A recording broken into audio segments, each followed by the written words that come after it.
uyaphuza utholakala edakiwe hambela la noma ikanjani lindela okuhle wena ngimisa uZulu mhlambe ngelinye ilanga uzofunda ukuthi uma ngikhuluma I don't just talk from the air as you think. I don't talk from hatred. I don't talk from disrespect. Uma ngikhuluma ngesimo sikamisa uZulu owakhulelisa udade wabo wazala ingane labahlale beyiveza. What kind of a king we going to have there? A king must hold isintu. Isintu akusikhona ukushisa impepho. Isintu ubuntu.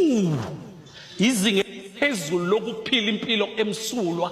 How the king is going to discipline uma ngiza nengane yami yomfana elale nodade wabo? Angikhuleke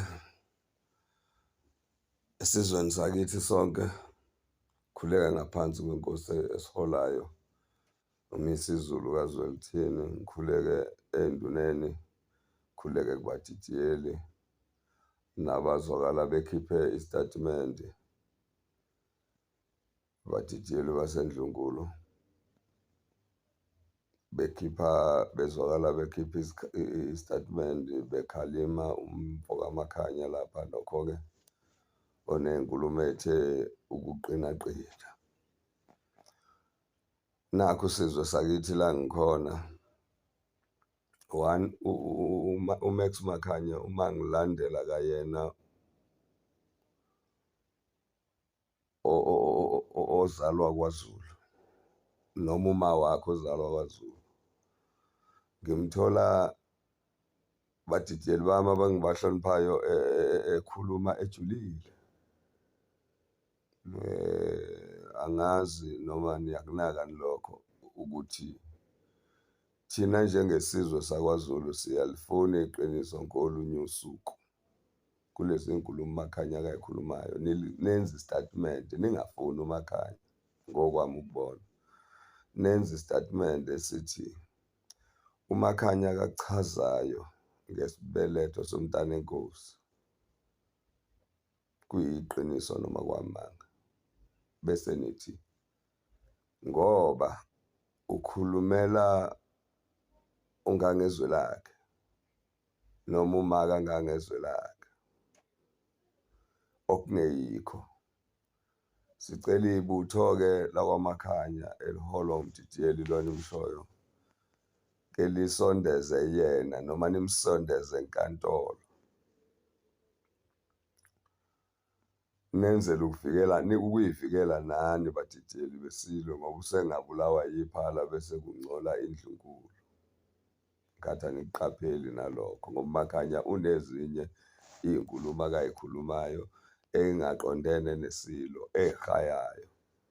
Manithi niyamfuna niphuma umkhankaso wokumfuna nimfuna kanjani ngoba la eSouth Africa awumuntu odingakalayo udingwa amaphoyisa niyiphethe ne-case number yokumfuna senivule icala lokumdinga lokuthi adingeka asondele lapha eNdlunkulu azochaza lezi nkulumo noma nimfuna nina ngesiqu senu njengoba nithi nizoxhumana anisondezeli kodwa ube umemezela mdidiyeli uthi niyamfuna. Ngithi mina ngicabanga ukuthi kumele wena mdidiyeli obuhola leli thimba uwahoxise nawe lamagama athi niyamfuna ngoba la eNingizimu Afrika umthetho wezwe uthi uma kunemuntu owenza icala kumele kuripotwe emaphoyiseni bese edingwa yiwo azasondele la kadingeka khona. Amaphoyisa ayizandla ey'phephile kodwa ekugcineni kuyofuna nisitshele ukuthi akakushoyo wamanga yini. Sifuna ukubona leli sayidi elimtshela indaba ukuthi likhona noma likho ngoba uzwakala ekhuluma into enengqondo kulokhu nje kokugcina uzwakala ekhuluma into enengqondo futhi ubethi uma ekhuluma ebheke eceleni kwakhe uma ningabuyisa nje ividiyo yakhe nimbheke uma ekhuluma bebuye ebheke eduze kwakhe bese eqhubeka nenkulumo njengomongameli uma ethula ispeech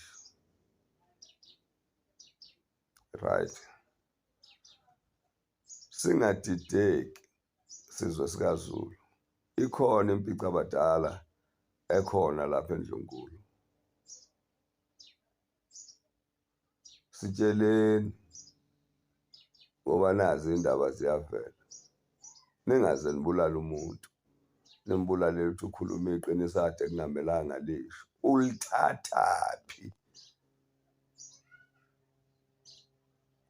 Bulalani laba abantu abamnika leli qiniso, yekani yena. Bulalani laba abantu abamtshela iqiniso laseNdlunkulu kungafanele.